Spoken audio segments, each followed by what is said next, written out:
This is Scientist Rebellion.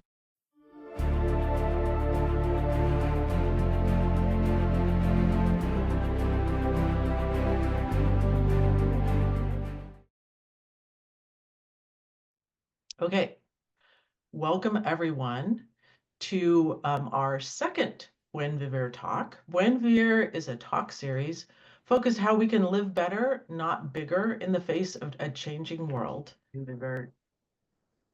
Buen Vivir brings voices from across the Americas, South and North, providing expert insight and research on how living within planetary boundaries will provide for a better life for people and for planet. This series is presented by Scientist Rebellion Turtle Island, which covers the US and Canada. Scientist Rebellion is a global federation of scientists who are working for climate justice and to bring us all into that better world. My name is Jennifer Krell. I am an ecologist based in Portland, Oregon, and I study the ecology of bats and insects and animal migration, but primarily now I am a scientist, rebel, and I work for climate justice as part of Scientist Rebellion.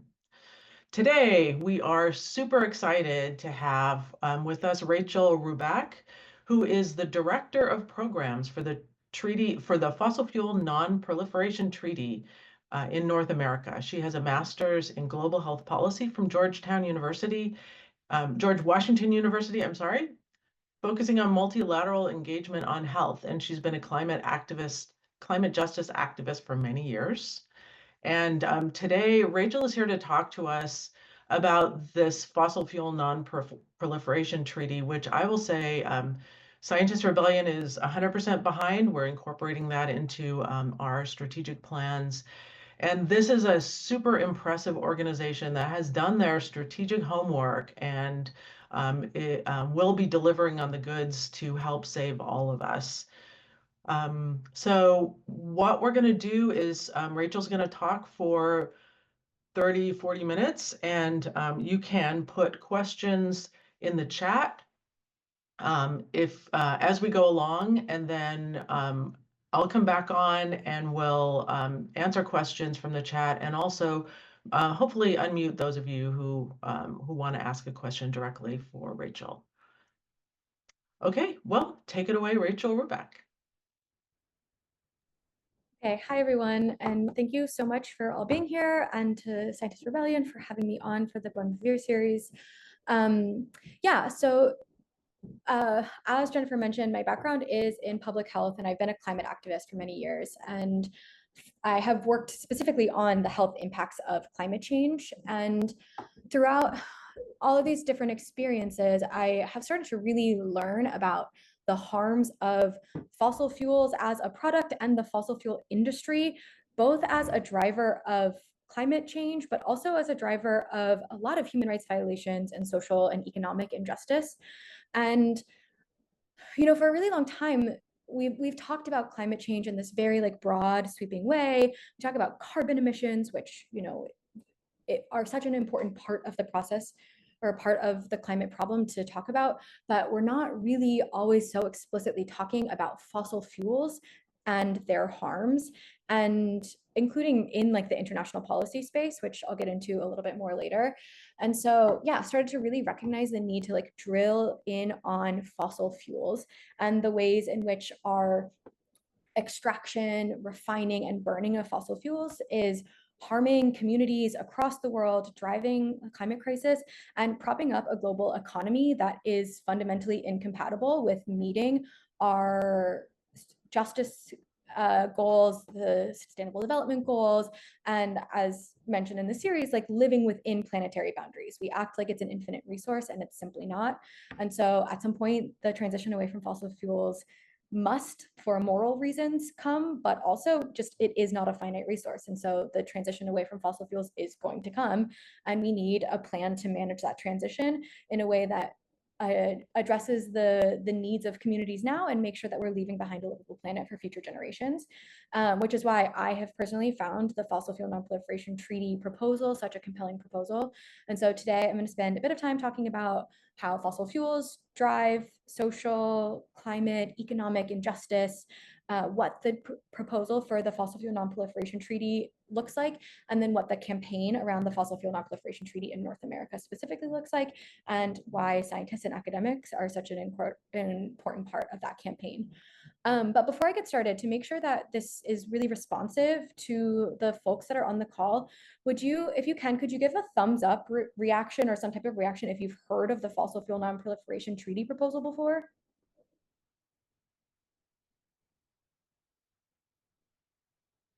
Okay, getting a couple. So I'm gonna. Excuse me, Rachel, we're not seeing the slides. Could you maybe Oh, start it or try yeah. resharing? Oh, it says my screen sharing is paused. I wonder why.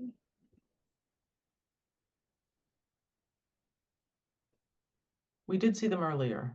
Okay, let me reshare.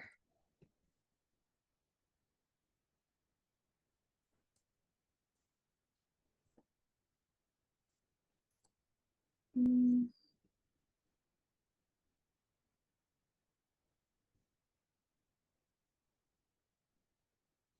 Better. You see them now? No, it's still loading Oh, interesting. for some reason. Hmm. Okay, it's not letting me show them in slide.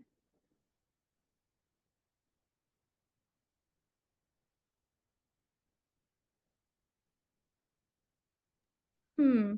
I think what you want to do is stop sharing, go into slideshow mode, and then share the slideshow window. Okay, got it.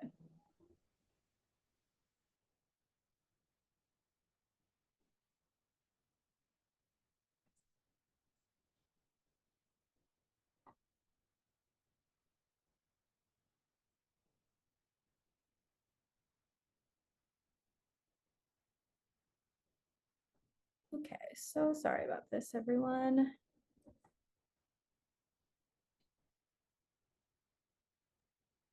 We're good. Now? Carry Okay, on. great. Great. Okay. Thank you for bearing with me, everyone.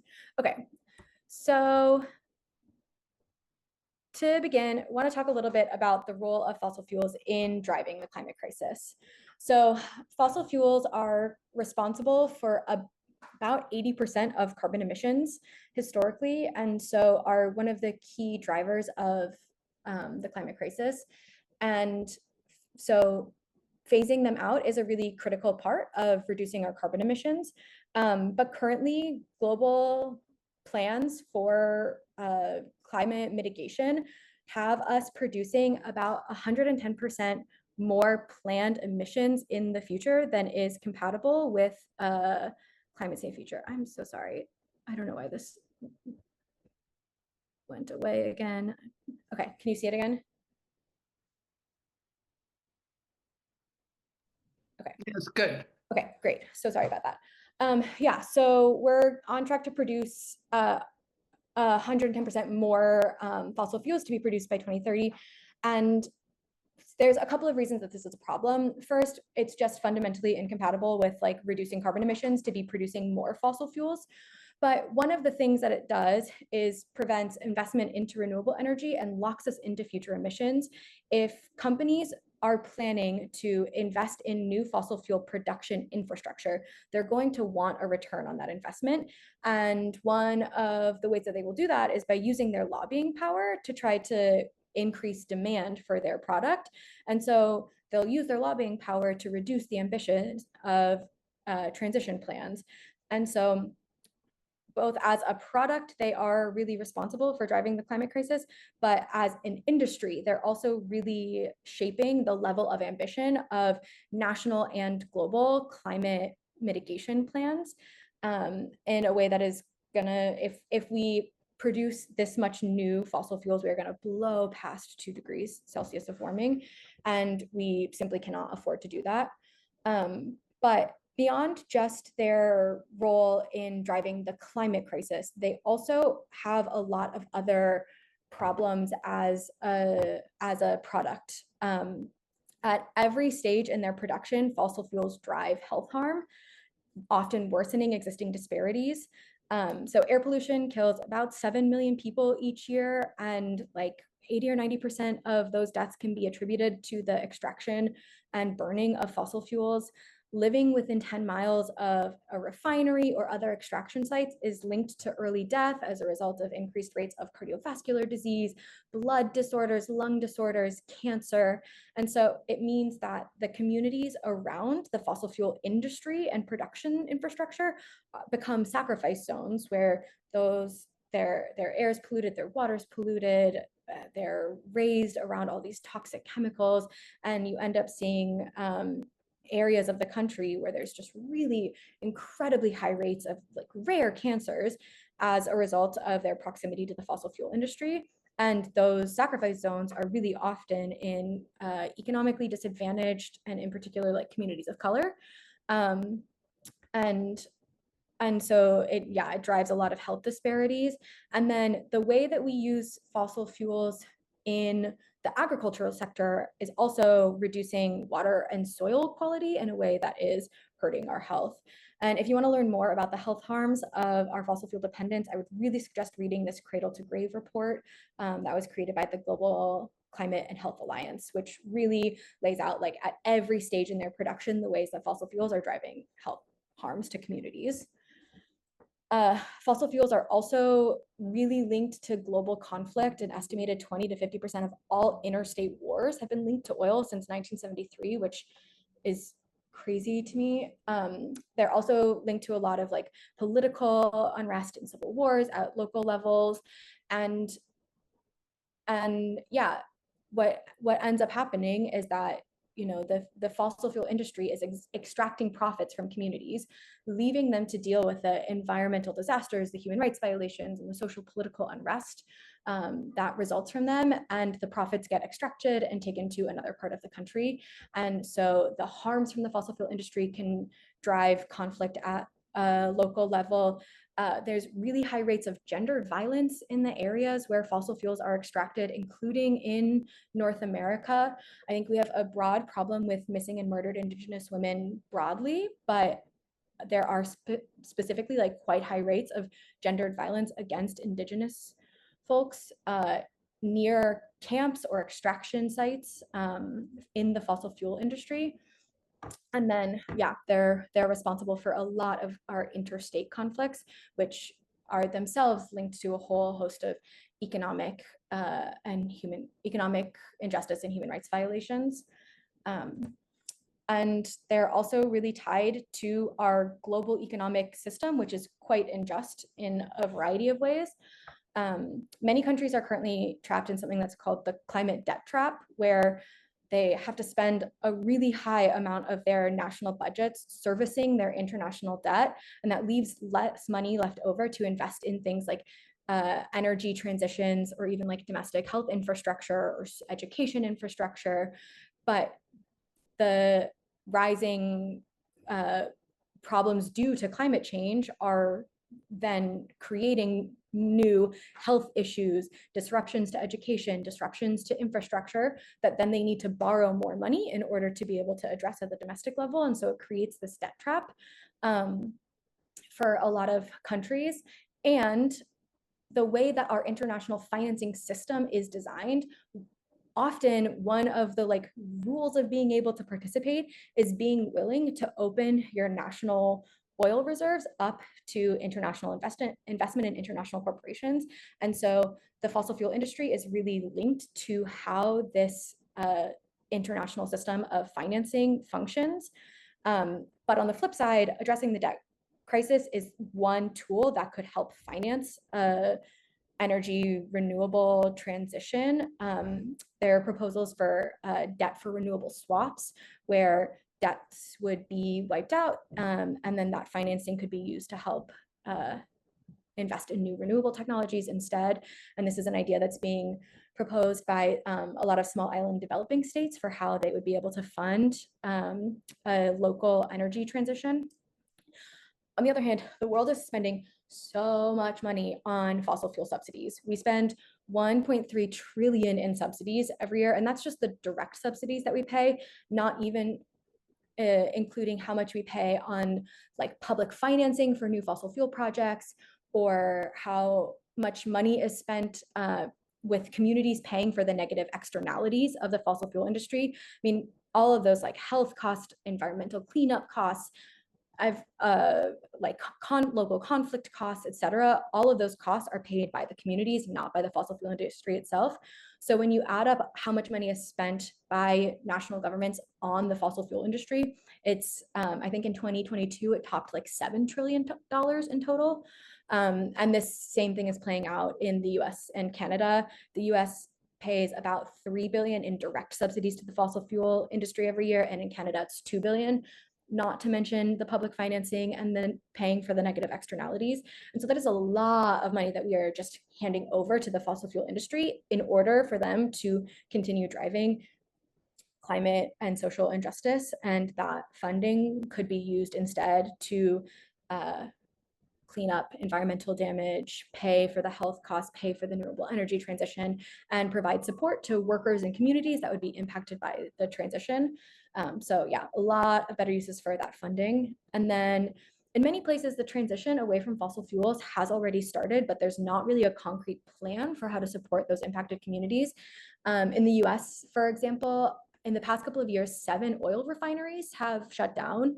And it's in part because the industry is moving elsewhere, or they're reading the writing on the wall that there is not necessarily a need for oil refineries in the US as these transitions are starting. But they're just closing down the refineries without really giving notice to the communities, without a transition plan for their workers, without a plan to clean up the damage left by the refineries, and just like taking the tax revenue away from those communities essentially overnight. And so there are going to be changes in terms of where the fossil fuel industry exists and works over the next couple of years. And the industry is not going to be looking out for those populations. It's going to need to be like federal and local governments who have a plan for how we can manage the transition away from fossil fuels and make sure that those workers and the surrounding communities are like economically well. So yeah, there's a lot of different ways that the fossil fuel industry is harmful, including its role in climate change, but also beyond that. And I think that it's really critical to point out that there's like reasons to phase out fossil fuels that go beyond just the like climate impact, because I think there's a lot of people who the idea that like this international multinational corporations are hurting our communities, hurting our children's health, extracting profits from our communities and leaving us to pay the cost. There's a lot of people who would resonate with that kind of messaging and would be happy to support the phasing out of fossil fuels without necessarily needing to convince them to be like in the streets climate activists before they would understand that messaging. And so by having this broad range of ways that we can talk about the harms of the fossil fuel industry, we can invite more people into the conversation about how we're going to transition away from fossil fuels, and as a result might be able to push some of our push policies further that would still have a really benefit, a big benefit on the climate and on our need to be reducing fossil fuel production for climate reasons and reducing our our carbon emissions. And so we need a movement that's going to be working on phasing out of fossil fuels, and a policy plan for how we're going to do that. And that is what the Global Campaign for the Fossil Fuel Non-Proliferation Treaty aims to be. So phasing out fossil fuels is just going to require international cooperation for a lot of different reasons. Countries have various capacities to phase out fossil fuels at their national level, and there's going to need to be international financing for transition support for a lot of countries.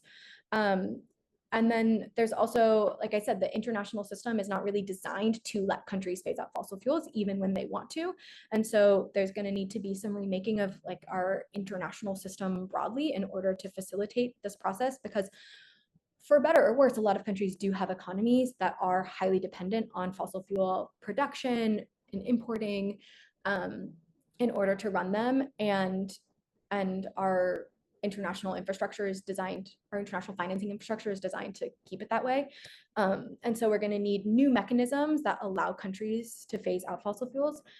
But also fossil fuel production, often like the fossil fuels are extracted in one place and then refined in another and then consumed in another. And so any one country's domestic policy alone is not going to really manage the full way that we need to phase out fossil fuels. And so we have to work together on a global plan that then gets refined and supported within each country based on how the fossil fuel industry is present in their countries. And so in order to really be able to take on the fossil fuel industry and combat their lobbying power and build mechanisms that would allow us to phase out fossil fuels, international cooperation is necessary.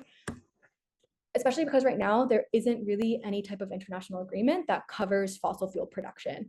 Fossil fuels are not mentioned in the UN Framework Convention on Climate Change or in the Paris Agreement, and we're not really explicitly mentioned in any of the like legal documents that have come out of the UNFCCC processes until the declaration that came out of COP28. So it took 28 years of international negotiations around climate change before we really even mentioned the words fossil fuels. So there is not currently a plan for how we would govern these. And it means that the industry gets to keep extracting, and every fossil fuel company is going to want to be the last barrel sold of oil. And so even when they talk about their willingness to phase out fossil fuels, there's sort of always going to be this incentive to be like, well, but you go first. And so we need a global agreement on how we're going to do it to make sure that we're all sort of like moving together. And in the absence of that type of global governance, it makes the transition harder when it happens. It's going to delay when we get started, which means that the options on the table are going to be more limited. It's in the meantime going to mean that there's a lot of investment into fossil fuels that could be invested into renewable energy research and building of new renewable energy sources instead. And so we really do need some type of international agreement that would help with governing the fossil fuel production and in particular phasing out of fossil fuels. And so the Fossil Fuel Treaty is attempting to be that mechanism. And it is an idea that is really starting to gain momentum in the international multilateral space. And it's really been spearheaded by Pacific Islands, which I'm sure everyone on this call knows are really facing an existential threat due to climate change, and so have been some of the most ambitious leaders in the climate fight.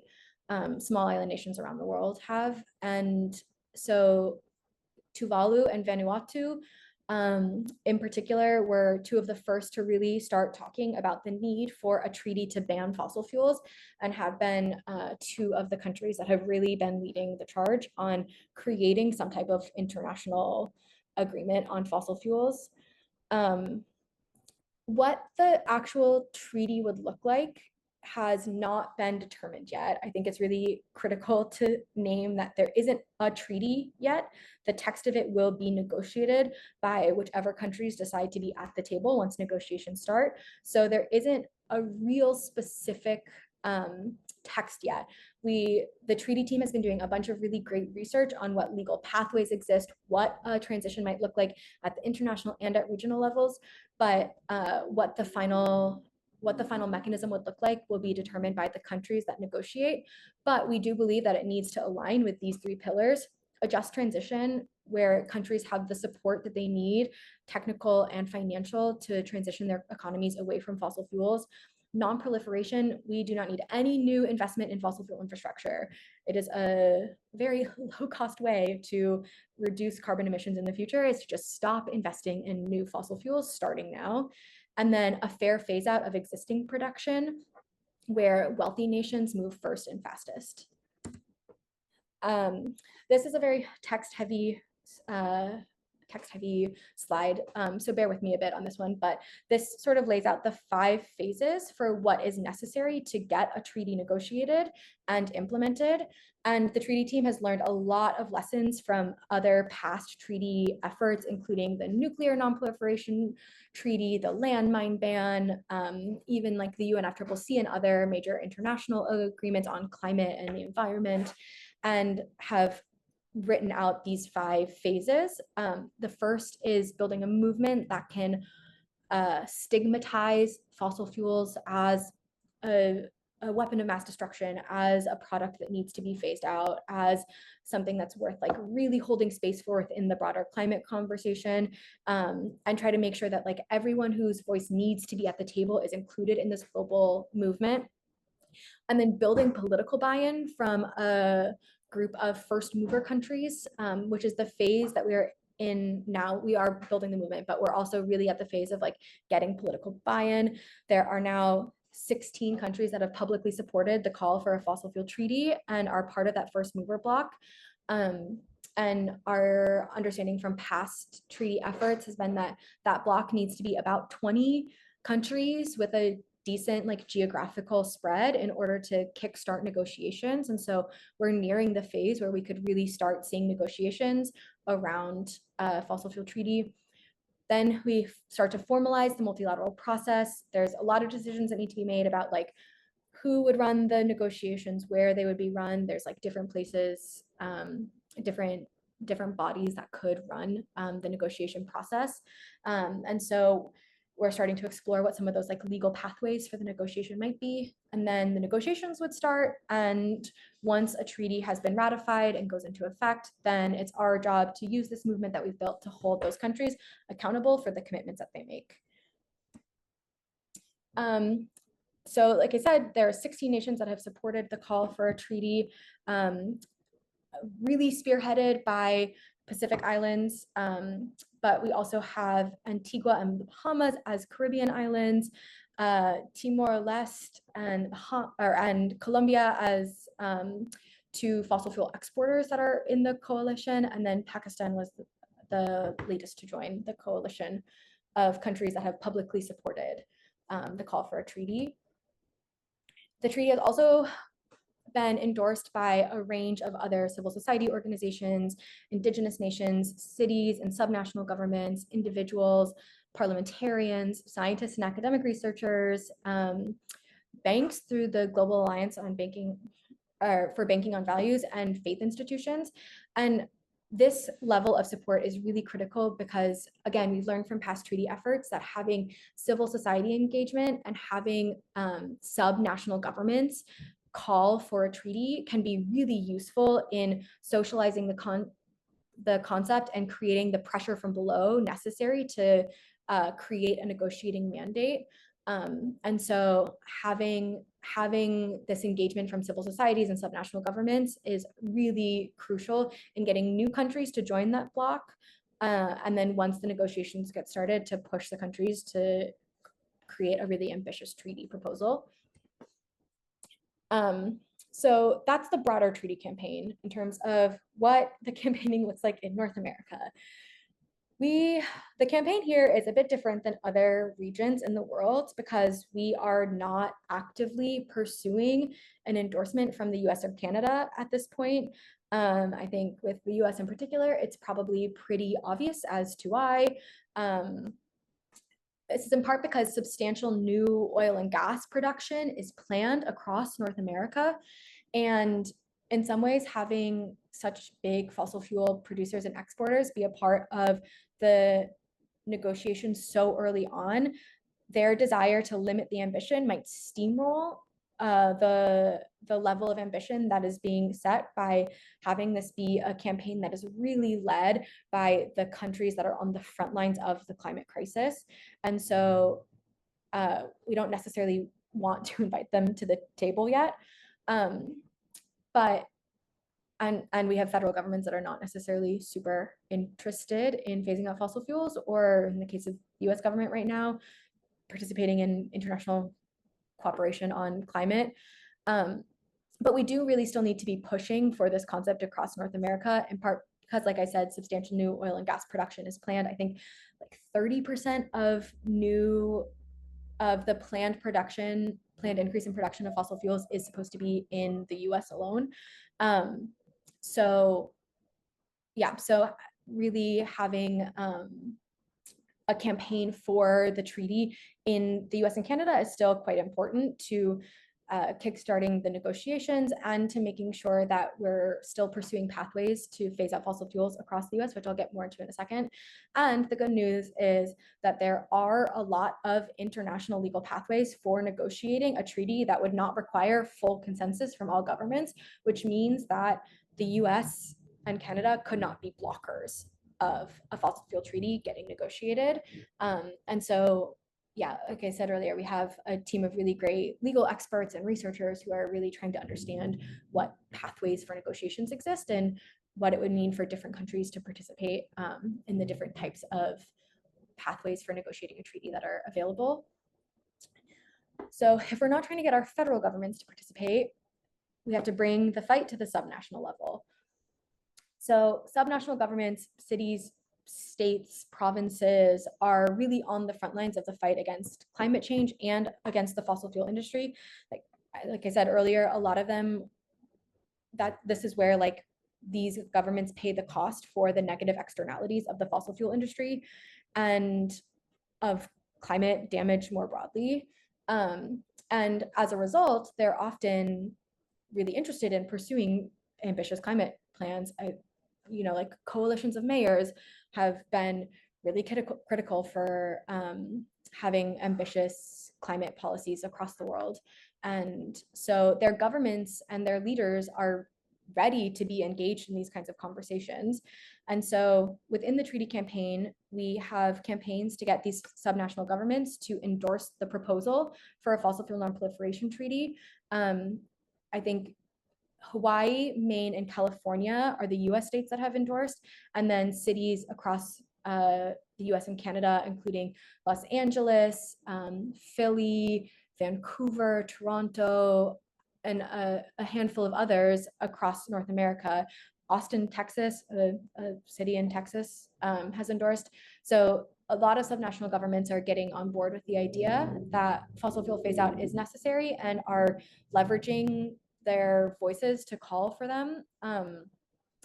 Like I said, we're learning a lot from past treaty efforts, and I think this is could be considered similar to how in the nuclear disarmament movement, nuclear-free zones, cities would declare themselves to be nuclear-free zones, and that kind of pressure from below can really help to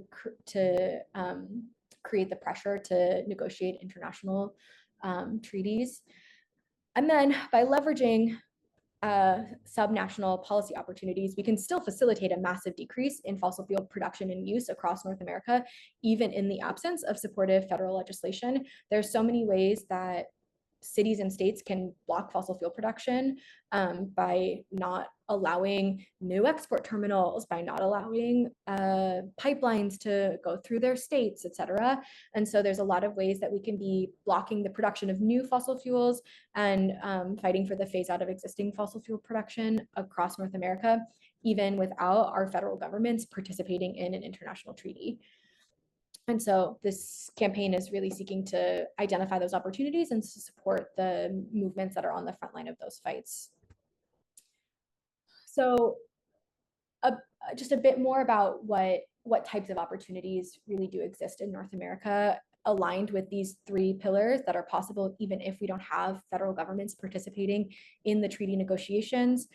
In terms of a just transition, a lot of our movements are made up of and in close contact with the communities on the front lines of the fossil fuel industry, both in terms of being in the sacrifice zones, the workers who are working in them, communities that have funding that is reliant, or economies that are reliant on fossil fuels. And so we can really focus on having conversations with those communities in order to identify what needs they would have out of a just transition, to make sure that they're as engaged as possible in the process of envisioning and planning what a just transition might look like. And then we can advocate for the transition pathways that would protect these communities in North America and globally. In terms of the non-proliferation, there are so many great movements that have been holding down the fight against new pipeline construction, new export terminal construction across North America. And as the climate movement, there's a lot that we could be doing to really like support and build up these movements to fight fossil fuel companies themselves, not just through passing of policies, but I mean, there's like ways to use like boycott, protest movements, et cetera, in order to prevent the production of or the construction of new fossil fuel production infrastructure. And then there's a lot we could be doing to support the fights against these fossil fuel corporations directly. And then in terms of a fair phase out, like I said, there's a lot of policies that we can be pursuing to phase out fossil fuel production and use at the subnational level. And we can be making sure that those local fights are aligned with the need for US and Canada to go first and fastest, and to make sure that it's aligned with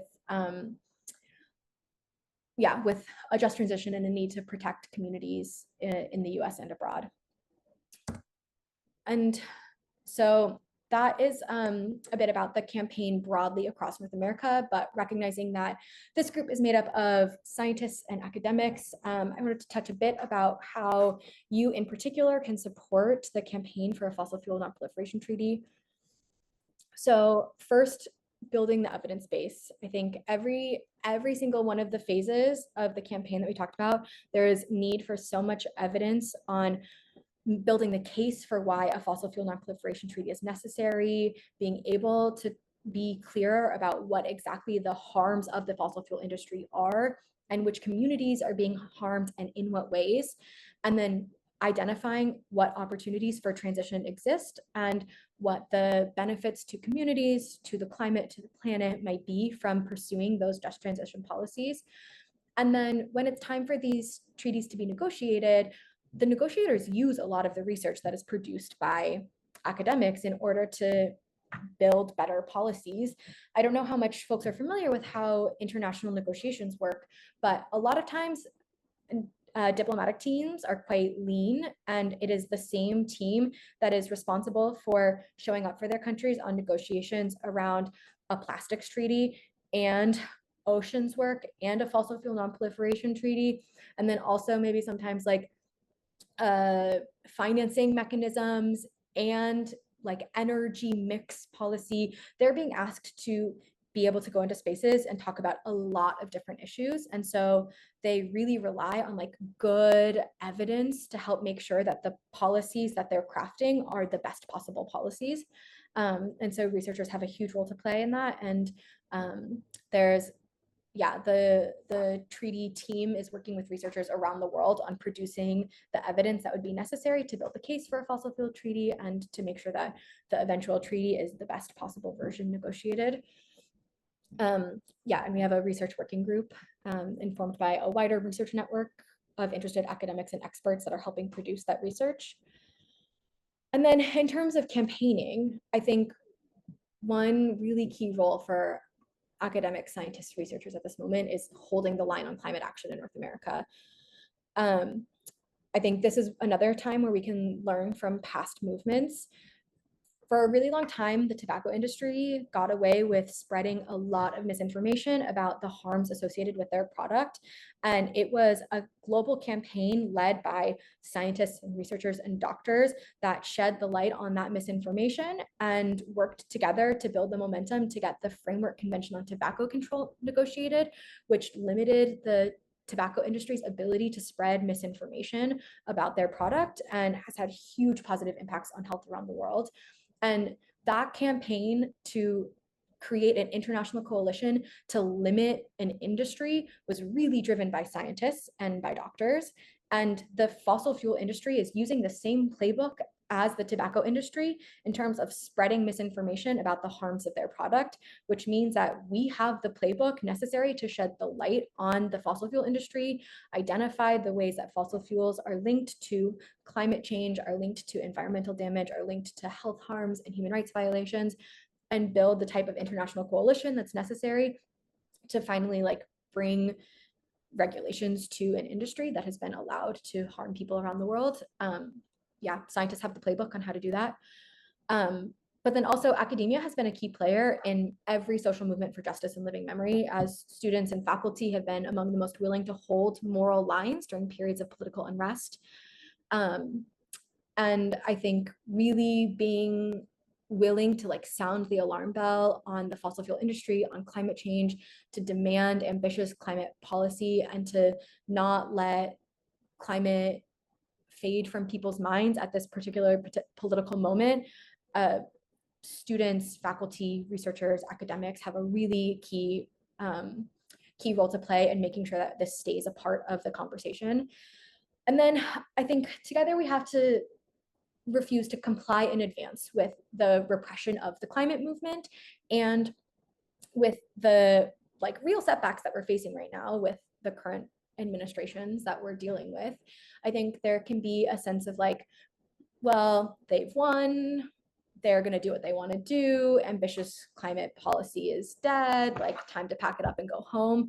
But there is still so many policy options that are available to us, subnational policies that are available, ways to really like push back on the misinformation, and like rolling back of climate protections. There's so many pathways we can take in order to continue to push for ambitious climate policy and to push for the phase out of fossil fuels. And so we can't afford to give up at this moment, but it is on us to recognize that like some of the tactics that we've been using up until now have not been working in the way that we want them to, and the messaging that we've been using has not resonated in the way that it needs to with a lot of communities. And so we need to identify new messages and new tactics to help reach those who can still be convinced, and invite them into our movements to push for climate justice and the phase out of fossil fuels. So just really quickly, some ways that you can get involved in the campaign for the Fossil Fuel Treaty. If you're interested, you can endorse as an organization or an individual at our website. Scientist Rebellion Turtle Island has endorsed, but even having local chapters endorse can be really useful for showing the geographic diversity across North America of the support for the Fossil Fuel Treaty concept. You can promote the concept in your community, workplace, and movements. We have an academic sign-on letter on our website that you can join as well, with I think over 3,000 academics and scientists that have supported the fossil fuel treaty concept. And then if you're interested, you can run campaigns at your city and subnational level, calling on your local governments to endorse the proposal for a fossil fuel non-proliferation treaty as well. And if you're interested in doing that, you're welcome to reach out to me. We have a bunch of resources on our website about how to do that, but I would also be happy to chat with you a little bit more about what the process looks like. And so, yeah, you're welcome to reach out to me. And then if you're curious to learn more about the proposal and elements of the just transition, we have a ton of really great briefings on our website. And yeah, with that, I will open it up to questions. And I think in particular, I would really like to know, one, if you have questions about the fossil fuel treaty proposal, but also if you have thoughts on like, does this idea resonate? Do you think it would resonate in your communities? What do you think it might look like to push for a just transition across the US and Canada well in this particular moment? So thank you all. Amazing. Thank you so much, Rachel. That was, wow, it's a lot, and it's really, it's great to see it laid out like that in a way that we can do something about. I'm going to quickly recap what I got from it. Scientists can help by building the evidence base globally, regionally, and in between, by holding the line, combating misinformation, refusing to comply in advance, and standing up for social justice. And Scientist Rebellion is your home for that. And finally, endorse and promote the concept and call on cities and states to sign up. I know I personally have already reached out to my city councilor and invited him and others to sign on, because the other Portland, Maine has signed on. So I'm gonna like try to shame Portland, Oregon to do that too. Okay, so we have, again, you can put questions in the chat. I see one already. Trish posted this. What are your thoughts about how the NPT could intersect politically with make polluters pay type policies? Yeah. So I think that make polluters pay policies are sort of a really great like national version of what we're trying to do at the international level, and can be, I think both types of campaigns can be really useful opportunities to highlight the ways in which the fossil fuel industry in particular has been responsible for a lot of the climate crises that we're experiencing, the environmental damage, the harms to our communities, and that they bear responsibility for addressing the harms that they've caused. And I think make polluter pay policies where they can be passed are really great for shedding light on that and for demonstrating that we're capable of taking on the fossil fuel industry. But the fossil fuel industry has a huge lobby and is fighting these types of policies in a lot of places. And a lot of jurisdictions just don't necessarily have the capacity necessary to take on the fossil fuel industry themselves. And so the treaty then becomes the way that we can build the international cooperation between smaller jurisdictions necessary to do something like a make polluters pay policy at the national level. I think we would want to make sure that the fossil fuel industry is paying for its damage in the international mechanisms that we're creating. And while we're working to get this international mechanism created, I think anything like a make polluters pay policy, I think policies like fossil fuel ad bans, supporting groups that are suing the fossil fuel industry for their damages, all of these types of campaigns are really useful for weakening the fossil fuel industry and removing their social license to get away with the types of damages that they have been perpetuating across the world. And the weaker we can make the fossil fuel industry globally, the stronger treaty we can create, because they'll have less capacity to be able to like fight, delay, obstruct, etc. And so I think they're in a lot of ways very aligned campaigns. They're the make polluters pay kind of policy is like a really useful version of like what type of subnational policies can help build up to a fossil fuel non-proliferation treaty internationally. Great, thank you. Greg posted, you mentioned it's a time to reconsider tactics. Thoughts about confrontational tactics like the non-violent direct actions that we here at SR are known for. How do you view the radical flank actors like us in your overall view of getting to success? Yeah, that's a great question. I think so a couple things. First of all, just to say that within the fossil fuel treaty campaign, we recognize that a variety of tactics are going to be necessary to do this. And we need folks pushing on all fronts. And so that type of direct confrontational action can be really useful for like naming the fossil fuel industry as the villain of this fight that they are, for highlighting the fact to individuals. I think a lot of people think of industries as these like behemoths, these like kind of faceless corporations, but actually there's like boardrooms of people that are making decisions about our lives. And I think being able to highlight the fact that like there are people we can reach in ways that we can influence them is really useful. I think, so I think as a type of tactic, I think they can be useful. Who you're disrupting and how has more or less usefulness. And maybe right now I'll speak personally more so than from my position at the treaty. But I think that the more we can be using these types of disruptive actions against the people that are responsible, than necessarily like in a way that the target of the action is like everyday people who don't have a lot of responsibility for these types of decisions, the more useful it can be for like highlighting the role of billionaires and corporations in creating these problems and putting the onus on them to be the ones that change. So yeah, what you're using those tactics for, I think can shape how, what we use those tactics for within the fossil fuel treaty, I think can be like more or less supportive of getting this type of policy passed. I hope that Great, answered the question. will do. A question from Asin. can an action be taken, such as in Ecuador, Yasuni, to help to keep fossil fuel underground? Yeah, I yeah.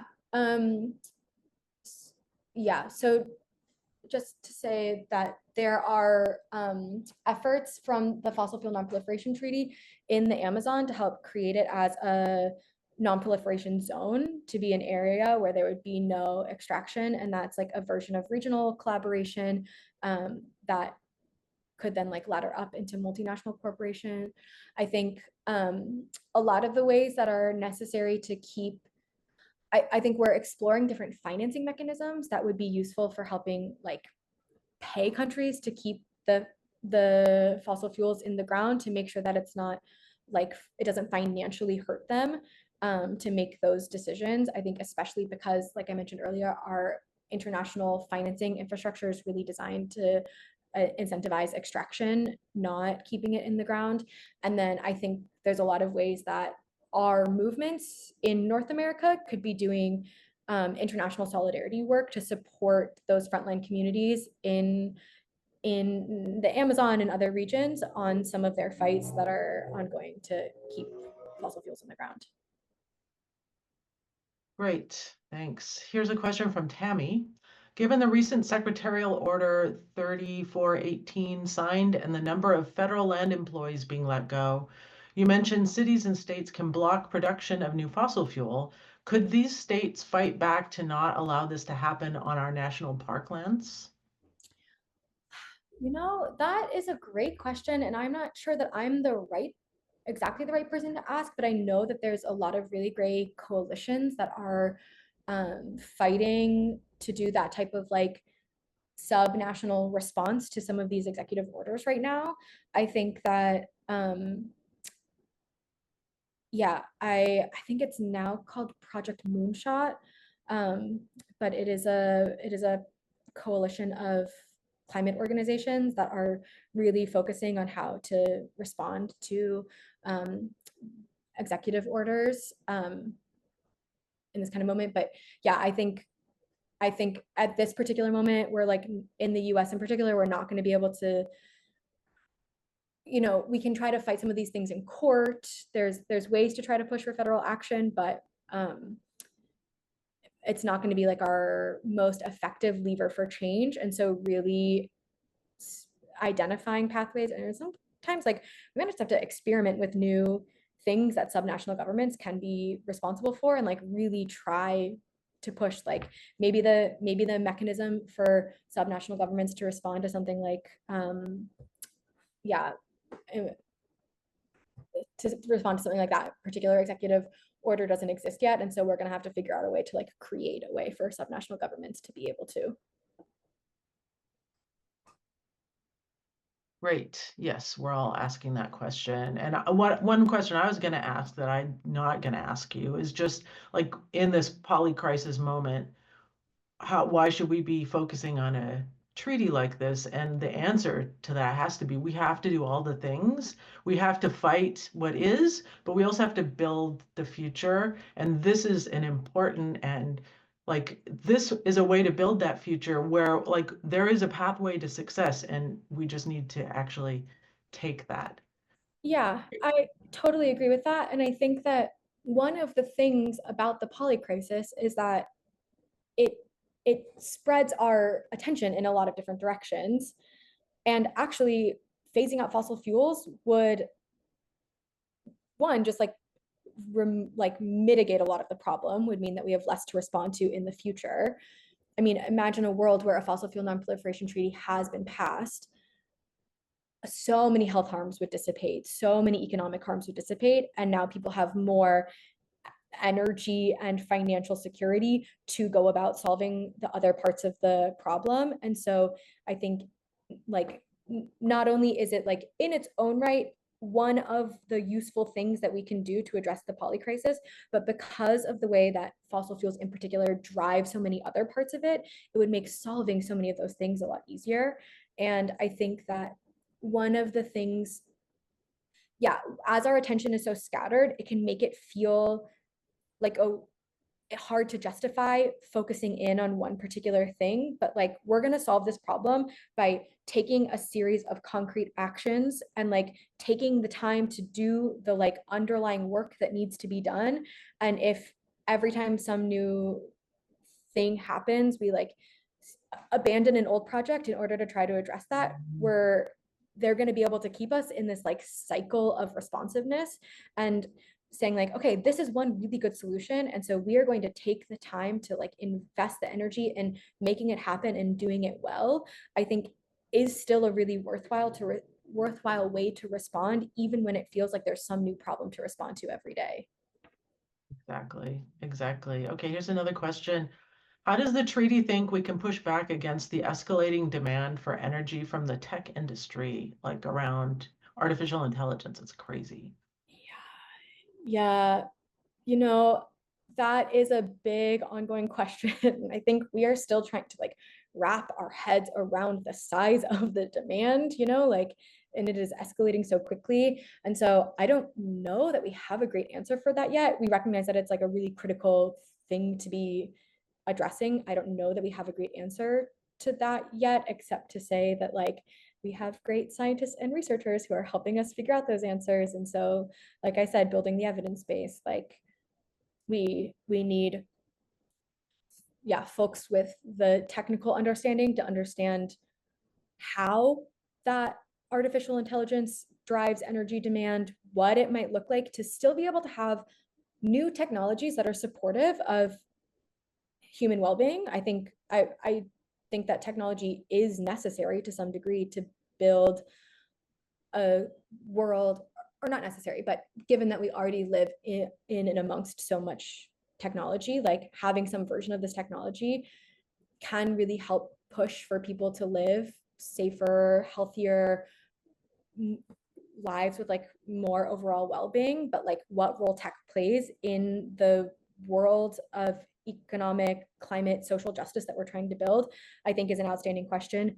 The energy demand of that technology, then we need to identify, and then figuring out how to like supply that energy demand without violating the Earth's boundaries, I think are like really key parts of being able to answer that question. And having folks with like technical expertise helping us to answer that helps us build that vision in a way to make sure that the treaty can be responsive to this problem.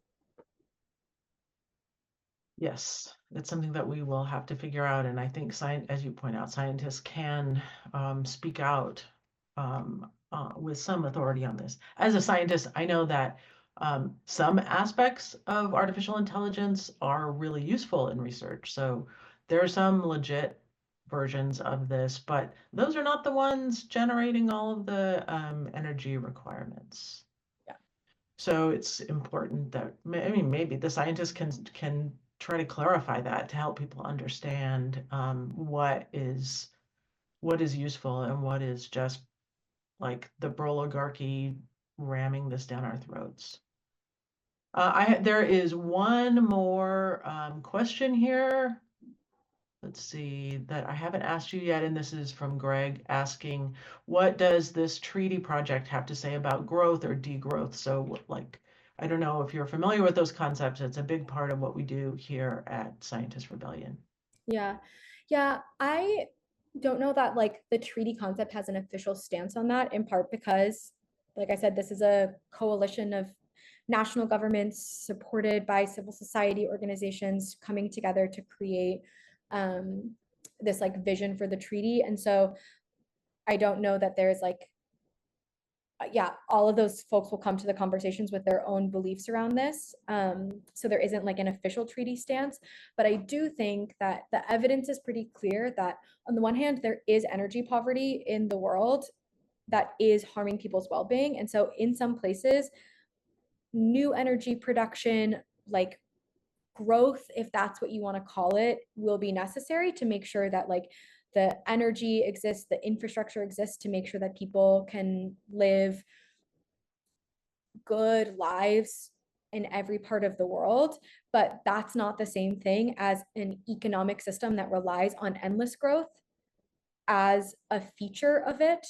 And that in a lot of cases, like in the wealthier countries that have been used to just like wasting energy and using it up without really thinking about like limits to it, one part of our transition might be lowering our energy production, might be lowering our consumption, and that there's ways to do that that are not incompatible with achieving social justice within our countries as well, and being real that like we're not necessarily trying to like keep our consumption levels where they are and keep our economies on a logic of endless growth and just do that with renewable energy, because that might require like a lot of extraction of minerals in a way that is not compatible with the principles of the treaty. And we're not necessarily just trying to take the harms of this system and keep them but fueled by a different source. And so I think, yeah, getting real on like where energy consumption is good and necessary and where it's not, where other forms of consumption are good and necessary and when they're not, are going to be a really critical part of achieving the vision of the treaty, especially in countries that are used to just like endlessly consuming. Great. Yeah, that's a great way to put this into perspective. Okay, we're just a little bit past the top of the hour. Some people are asking if you will be willing to share your slides. Okay, we'll make those available. And I want to point out that these talks are not only available in the Zoom, but we're also recording them and we'll make them available later along with the slides. But also it's available on streaming on YouTube and in other outlets as we can make them available. I want to say that our next talk in this Buen Vivir series will be on March 26th, featuring Dr. Gabriela Cabana, who is a sociologist active with the Center for Social Environmental Analysis, Degrowth London, and the Chilean Basic Income Network. So you're going to hear more about degrowth then. Gabriela promotes the debate around universal basic income and degrowth from a feminist and anti-colonial perspective. So we really hope that you will join us on March 26th. And for now, I just want to thank you, Rachel Ruback, so much for what you've shared with us about the fossil fuel non-proliferation treaty. And hopefully everyone will pick up your banner and carry it forward along with us. Thank you so much, Rachel. Thank you all for having me. We'll see you next time.